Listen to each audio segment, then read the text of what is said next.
An accurate measurement ensures custom blinds a perfect fit. Let's do it clearly. Step 1. Ensure the window frame depth is greater than 1/2.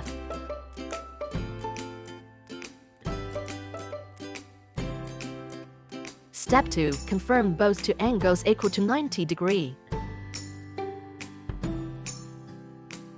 Step 3. Measure W8,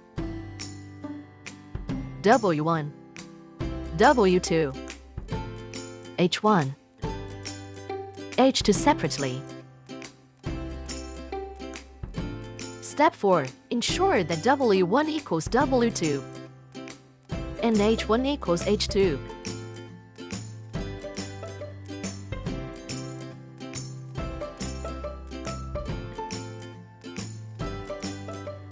Step 5. Submit the measurements.